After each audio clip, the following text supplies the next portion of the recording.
विठ्ठल विठ्ठल विठ्ठल विठ्ठल हरिः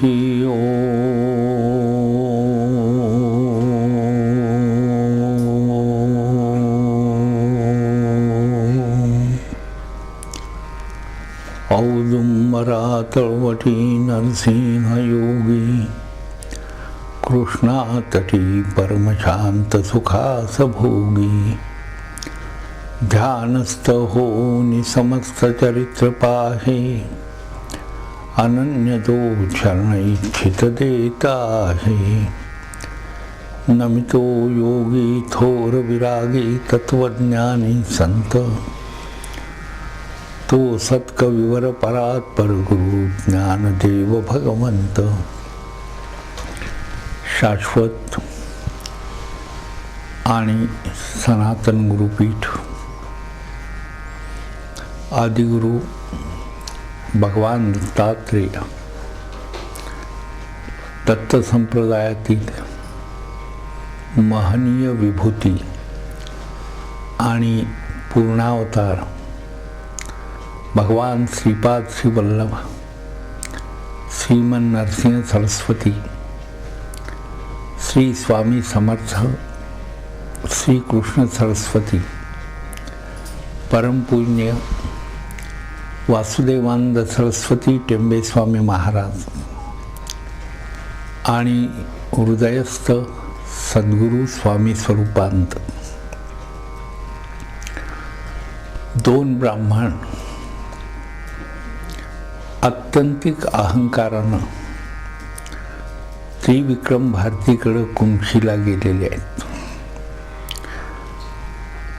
पण त्रिविक्रम भारतींचा जो अभिजात विनय भाव आहे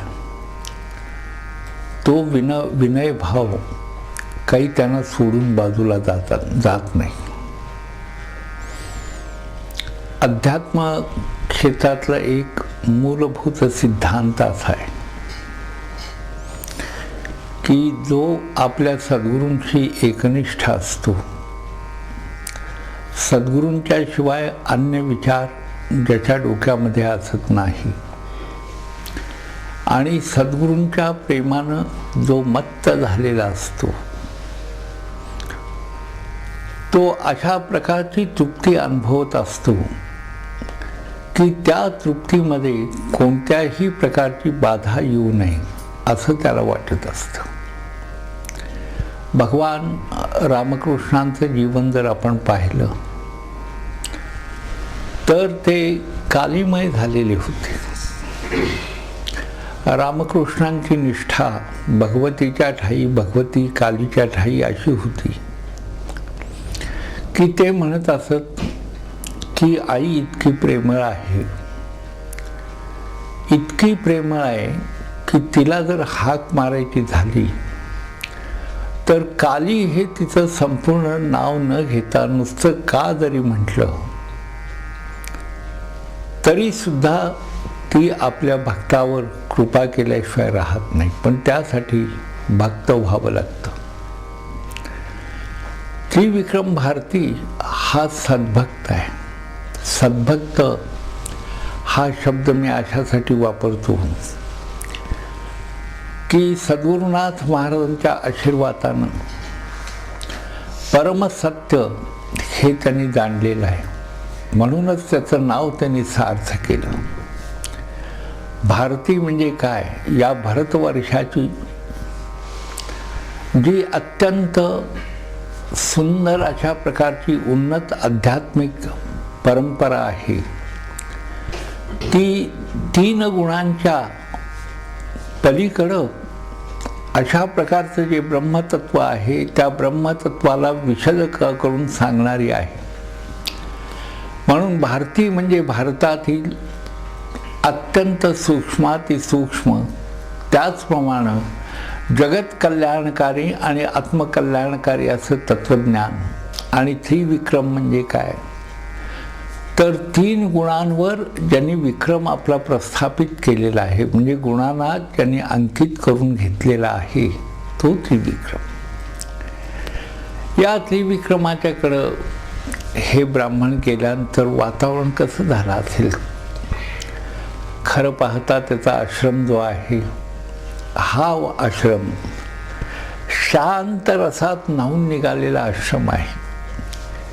तिथं एकमेव जर काय चालत असेल तर भगवत भाव संपन्नतेच्या माध्यमातनं परमेश्वराला आळवीत राहणं एवढाच उद्योग तो करत होता आणि त्या बाजूच्या आपल्या आश्रमामध्ये कुंशीमध्ये राहत होता. सतत भगवान नरकेसरीची आठवण, नरसिंह सरस्वतींची आठवण आणि आत्मलीन अशा अवस्थेमध्ये तो वावरत होता. आणि तिथल्या वातावरणाला या दोन ब्राह्मणांनी आपल्या वृत्तीनं छेद दिलेला आहे. मनुष्याच्या अंतरंगातच वृत्ती असतात असं नाही, निसर्गाला सुद्धा वृत्ती आहे. निसर्गाच्या ज्या भागामध्ये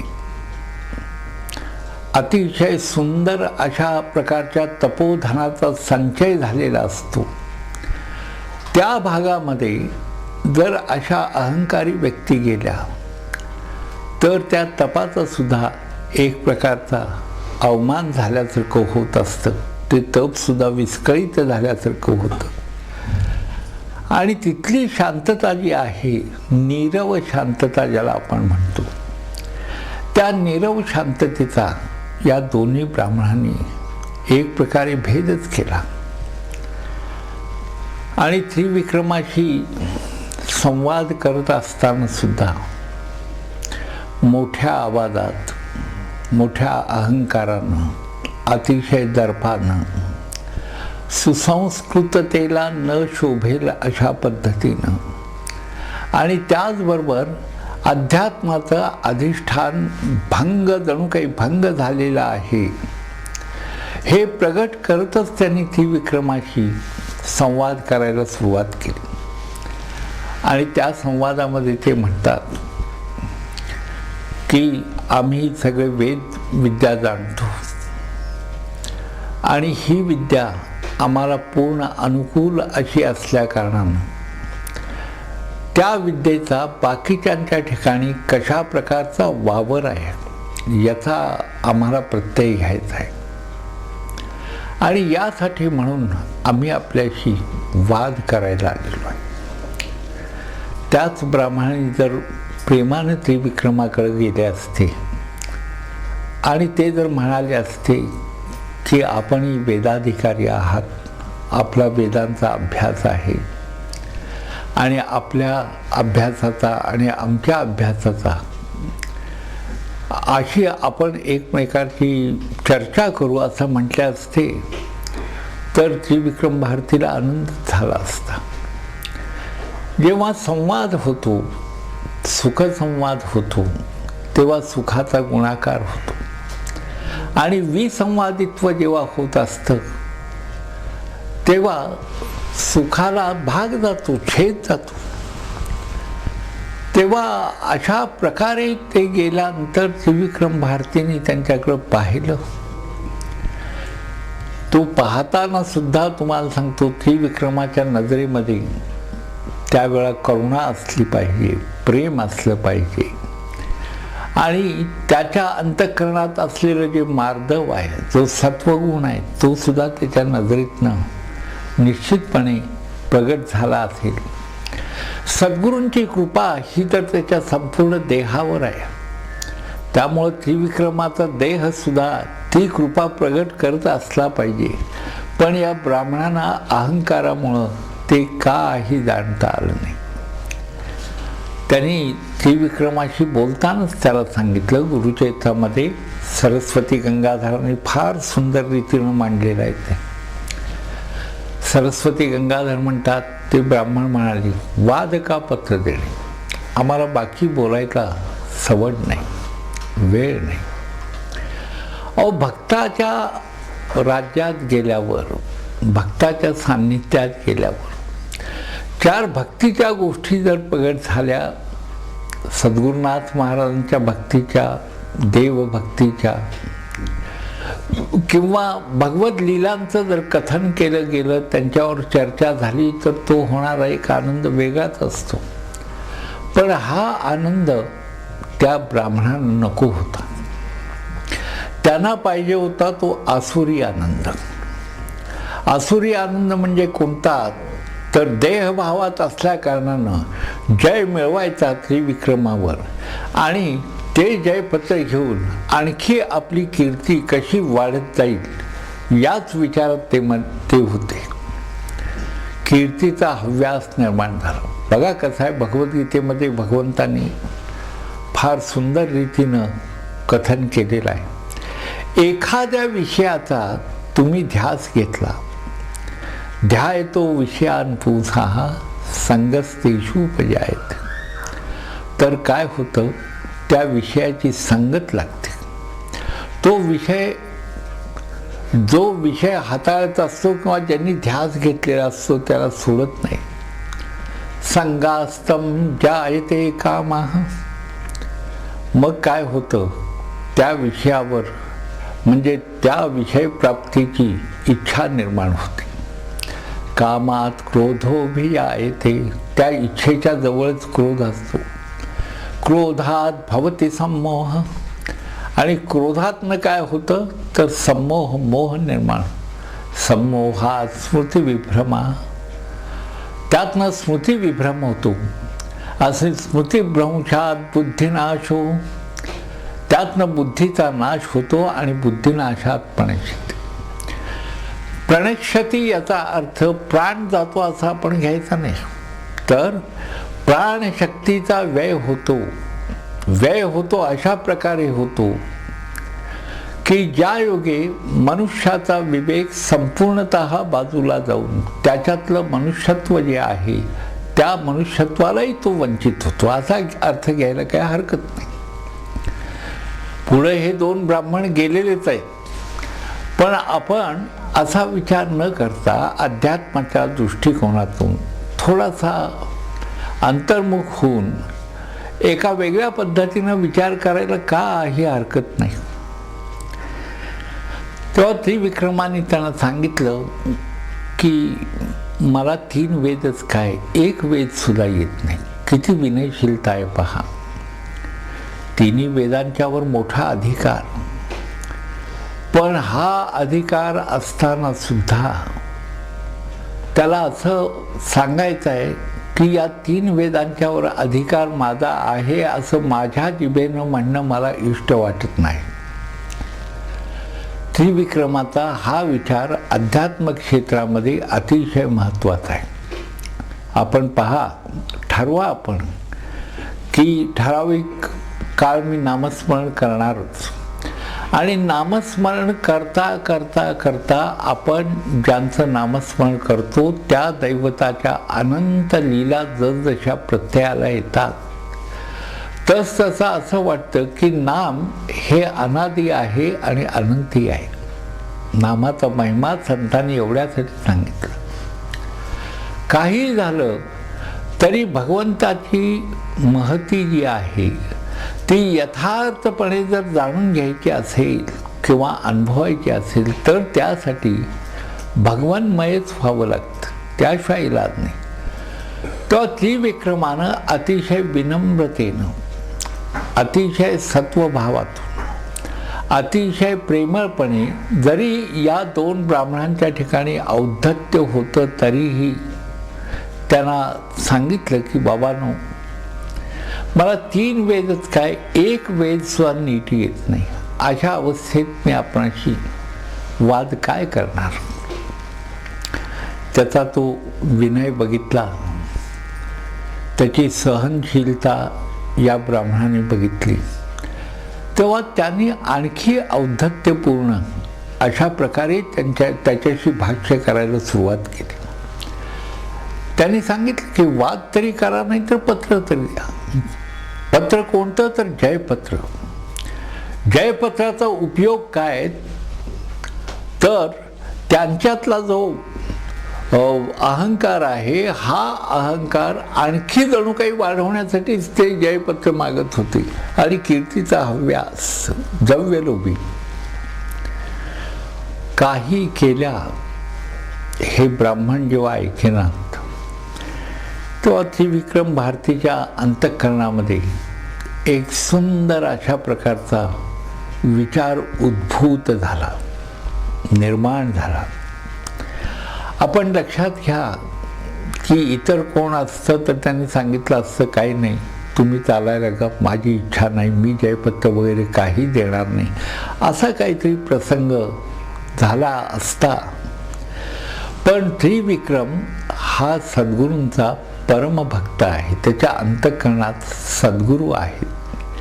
आणि भाऊसाहेब महाराजांच्यासारखे जे संत आहेत त्या सगळ्या संतांनी असं सांगितलेलं आहे, भक्ती चालविता देवासी. भक्ताच्या ठिकाणी होणारं जे स्फुरण, प्रत्येक प्रकारचं स्फुरण जे आहे ते परमात्म्याच्या इच्छेनंच होत असतं. आणि त्या इच्छेनुरूपच त्रिविक्रमाच्या अंतःकरणामध्ये एक सुंदर, या विश्वाला फलदायी अशा प्रकारचा विचार निर्माण झालेला आहे. विश्वाला फलदायी असं म्हणावंसं वाटतं. याचं कारण असं आहे की त्या निमित्तानं सद्गुरुनाथ महाराजांनी वेदांची थोरवी त्या काळात सुद्धा परकीयांचं राज्य असताना आपल्या धर्मसंतुलनाच्या दृष्टीनं पुढं प्रगट केलेली आहे. म्हणून विश्वातलं जे वेदज्ञान आहे ते वेदज्ञान यथार्थ रीतीनं संतुलित करून प्रगट करत असताना सद्गुरुनाथ महाराजांनी यथार्थतेनं त्या ब्राह्मणांना प्रबोधन केल्याचं पुढं आलेलं आहे. तेव्हा त्रिविक्रम भारतींनी अतिशय नम्रतेनं जरी वारंवार या ब्राह्मणानं सांगितलं की वेदांच्यावर तुलना करता येणं मला शक्य नाही, तेव्हा त्या ब्राह्मणाने त्यांना सांगितलं मग जयपत्र द्या. जयपत्र द्या असं म्हटल्यानंतर त्रिविक्रमाच्या अंतःकरणात जो विश्वकल्याणकारी विचार निर्माण झाला, त्या विचारावर जर धारणा एखाद्या गुरुभक्ताने केली तर त्या गुरुभक्ताला महाराजांच्या एकंदर लीलेचं स्मरण झाल्याशिवाय राहणार नाही. आणि म्हणून तो विचार कोणता होता तर त्रिविक्रम भारती शेवटी कंटाळला आणि त्यांनी सांगितलं की आपणाला जर वाद करायची इच्छाच आहे तर माझे सद्गुरू गाणगापूरला आहेत, आपण त्यांच्याकडे जाऊया. आणि त्यांच्याकडे गेल्यानंतर जर त्यांनी मला सांगितलं की यांना जयपत्र द्या तर आपणाला जयपत्र मी देईन. आणि जर का त्यांनी सांगितलं वाद करा, वाद किंवा जयपत्र यापैकी काहीतरी होईल तिथं गाणगापुरात गेल्यावर. बघा सद्गुरूंची आठवण किती सुंदर रीतीनं त्रिविक्रमानं केलेली आहे. आपल्या सद्गुरूंच्या अपरंपार सामर्थ्याविषयी अशा प्रकारची ठाम निष्ठा उत्तम भक्ती असल्याशिवाय निर्माण होत नाही, हे लक्षात घ्यायला पाहिजे. आणि म्हणून त्रिविक्रमाने त्यांना सांगितलं जेव्हा की आपण गाणगापूरला जाऊया, तेव्हा ते उन्मत्त ब्राह्मण जे होते त्या ब्राह्मणाने त्रिविक्रमाला सांगितलं ठीक आहे, तुम्ही तिथं जर पत्र आम्हाला देणार असाल जयपत्र तर आपण जाऊया. झालं, सगळी तयारी झाली. पण ब्राह्मण इतके उन्मत्त होते. पूर्वी आपल्याला माहीत असेल की मशार निल्हे म्हणून एक ब्राह्मण असायचे, तर ते काय करायचे, सूर्य असताना सुद्धा दिवसा ढवळा मशाली घेऊन हिंडायचे. कारण का, आपला अधिकार आहे ज्ञानक्षेत्रातला हा प्रगट करण्यासाठी. तर त्या प्रकारचाच अधिकार या ब्राह्मणांना आहे असं त्यांना वाटत होतं. आणि म्हणून त्यांचं व्यवस्थापन जे केलं गेलं त्या ब्राह्मणांचं, तर त्यांना पालखी आणण्यात आलेली आहे. ते म्हणले पालखीत बसले ब्राह्मण. गुरुचरित्रामध्ये सरस्वती गंगाधरांनी मोठ्या खुबीनं त्याचं वर्णन केलेलं आहे. हे वर्णन जे आहे हे भक्त भाव मानस पिंडाला त्याच्या आयामासहित जेव्हा जाणवते तेव्हा भक्त हृदयाला खरोखरच सद्गुरुनाथ महाराजांच्या लीलेचं कौतुक वाटल्याशिवाय राहत नाही.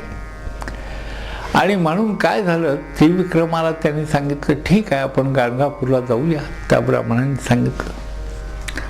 सद्गुरुनाथ महाराज गाणगापुरात, गाणगापूरचं वैभव तर अलौकिक, भावरस तर तिथं ओसंडून चाललेला आहे. अशी इतकंच नव्हे तर ज्ञान क्षेत्रातले, भाव क्षेत्रातले, भक्ती मार्गातले, योग मार्गातले, कर्म मार्गातले कोणीही त्या ठिकाणी आले आणि त्या गोष्टींना वंचित झाले अशी घटना घडतच नव्हती. जे जे मागील ते ते देईल अशा प्रकारचं महाराजांचं वैभव होतं. आणि ते ब्राह्मण पालखीमध्ये बसले. आपण पहा, सर्वसाधारणतः अध्यात्म क्षेत्रातले महनीय अशा प्रकारचे जे संकेत असतात, त्या संकेतांचा विचार केला तर अतिशय अधिकारी, योगाधिकारी, ज्ञानाधिकारी किंवा सुंदर उत्तम अशा प्रकारचे जर भक्त असतील तर त्यांच्याशी अनुवर्तन करताना जास्तीत जास्त विनय भावाचा उपयोग व्हावा असा विचार आहे. पण या दोन ब्राह्मणांनी मात्र इथंच जणू काही त्यांचं भविष्य लिहून ठेवलेलं आहे. आणि त्यांनी काय केलं, ते त्या पालखीत बसले. गाणगापूरला जायचं ठरलं. त्रिविक्रम भारतीनं आपल्या आश्रमामध्ये किंवा त्याच्या मठामध्ये जे सद्गुरूंचं अधिष्ठान आहे, त्या अधिष्ठान सत्तेला अतिशय प्रांजळपणे प्रार्थिलं असलं पाहिजे, हे लक्षात घ्या. नेहमी भक्त जेव्हा एखाद्या कार्यासाठी घरातून निघतो तेव्हा आपल्या परमेश्वराला घेऊनच निघत असतो. त्यांनी तिथंच महाराजांना अडवलेलं आहे. आणि त्या आधीची घटना म्हणजे महाराजांनी त्रिविक्रमाला तिथं प्रसाद दिलेलाच आहे आपल्या अलौकिक लीला माध्यमात. पण हे ब्राह्मण पालखीत बसल्यानंतर सरस्वती गंगाधरांनी जी ओवी रचना केली, ती ओवी रचना अतिशय सुंदर आहे. सरस्वती गंगाधर असं म्हणतात की मूढ ब्राह्मण अज्ञान यतीश्वरा ते चालवोनी, आपण बैसले सुखासनी म्हणून अल्पायुषी झाली. म्हणजे त्रिविक्रमाचा गौरव केला कोणत्या शब्दाने, तर यतीश्वर या शब्दाने. यतीमधला अत्यंत थोर अशा प्रकारचा यती सद्गुरुनाथ महाराजांचा जो भक्त त्रिविक्रम भारती, त्या त्रिविक्रम भारतीला चालायला लावले. आणि या ब्राह्मणांना सरस्वती गंगाधरांनी काय म्हटलेलं आहे, तर मूढ. मूढ कोणाला म्हणतात? मूढ हा शब्द कशासाठी आहे, तर केवळ देहभावात जो जगतो त्याला मूढ असं म्हणतात. म्हणजे ज्याला आयुष्याच्या यथार्थ जाणीवा ज्याच्यापाशी नाही, अज्ञानात जो खितपत पडलेला आहे आणि मी म्हणजे देह आहे याच भावनेनं केवळ जो जगतो त्याला मूढ असं म्हणतात. ज्याला सारासार विवेक बुद्धी नाही अशाला मूढ म्हणतात. ज्याच्या ठिकाणची चित्तशुद्धी ज्याच्या ठिकाणी झालेली नाही अशा मनुष्याला मूढ असं म्हणतात. ज्याच्या मनामध्ये सत्वभाव नाही आणि सर्वसामान्यतः वर्तन कसं करावं हेही ज्याला कळत नाही त्याला मूढ म्हणतात. केवळ अध्यात्म नव्हे तर व्यवहार सुद्धा ज्याला समजत नाही अशालाही मूढ म्हणतात. तेव्हा मूढ ब्राह्मण अज्ञानी सरस्वती गंगाधरांनी फार सुंदर रचना केलेली आहे. पहा, ते मूढ तर आहेच पण अज्ञानी आहेत. अज्ञानी काय तो? सर्वात श्रेष्ठ ज्ञान जर कोणतं असेल तर ते आत्मज्ञान आहे. आणि गैरवर्तन घडतं ते अज्ञानाच्या अधिपत्याखाली घडतं. म्हणून मूढ ब्राह्मण अज्ञानी. अज्ञान म्हणजे माया आवरणाखाली जो वागत असतो त्याला अज्ञानी असं म्हणतात.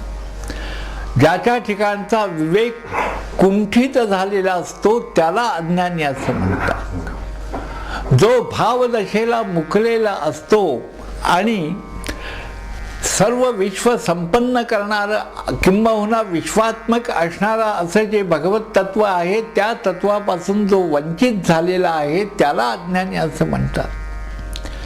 मूढ ब्राह्मण अज्ञानी यतीश्वरा ते चालवोनी. आपण बैसले सुखासनी तर पालखीत बसले. पालखीत आरामात हे दोघं बसले आणि त्रिविक्रमाला सांगितलं की चला गाणगापूरला जाऊया. किती दर्प होता त्या ठिकाणी. त्या ब्राह्मणाच्या ठिकाणी कित्येक गोष्टी होत्या पहा. दंभ होता, दर्प होता, अज्ञान होतं, मूढपणा होता आणि या सर्वासहित जणू काही ते दोन जडदेह गाणगापूरला त्या परमतत्वाकडे निघालेले होते. बरोबर त्रिविक्रम भारती निघालेला आहे आणि मग काय घटना घडली हे आपण पुढच्या व्याख्यानामध्ये पाहायचं आहे. हरिः ओम.